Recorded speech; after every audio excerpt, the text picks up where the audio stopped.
For me, his legacy on campus will be as the board president who enabled us to really get to where we are today in serving all of our alumni across the country and the world.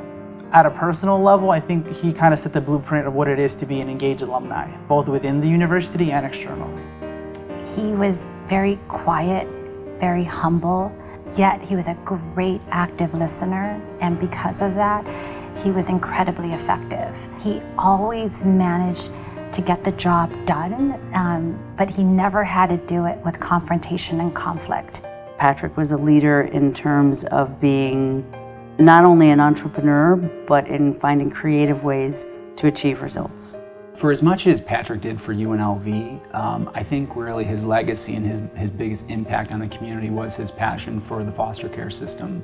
His passion for helping the kids in our community is infectious, and he did it firsthand. He brought kids into his home. He didn't just write a check or say, yeah, I'll support you. He did the hard work, which was taking the kids into his home. So that was something special for him.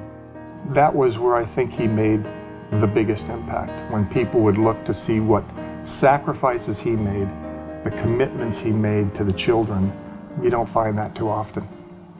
And I think once you kind of peel back or look behind the curtain and you think, you know, wow, this is a problem and somebody has to do something, or wait a minute, I have to do something about this, and I have the tools, or I have the heart, I need to take action. He always was very quiet, passionate, driven, and you just trusted him. You automatically liked him. To know him was to love him, yeah. Big brother, big guy, and a good mentor. He had a really good sense of humor, and I vividly recall at events, he would always make rounds, usually with a glass of wine, making rounds, and he would throw these one-liners, and they just would crack you up because they would be so funny. But you don't earn a nickname like Patty Cakes without being funny. So I think that's what many people don't see, but he definitely had a good sense of humor. He was right there in my corner, just rooting me on and doing whatever he could do to support me. Man, I miss Patrick so much. Very good friend. We went to a conference in LA, in Los Angeles, and I didn't have the money to purchase a suit. I was being sworn in as a councilman, and that suit that I wore at that ceremony was a suit Patrick purchased for me, you know? So, man, I'll cherish that forever.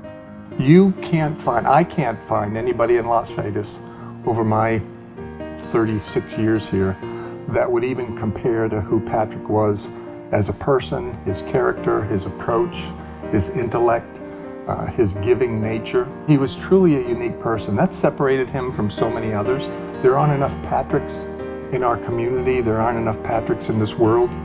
I think his lasting impact on the community in general is an example of what you can do to change the life of another human being just by being kind. Because that's what he was every single day.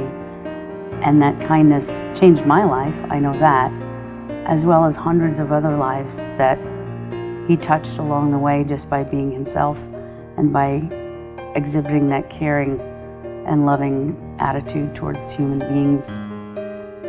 That's his legacy. And what better legacy is there than to be one of kindness and caring?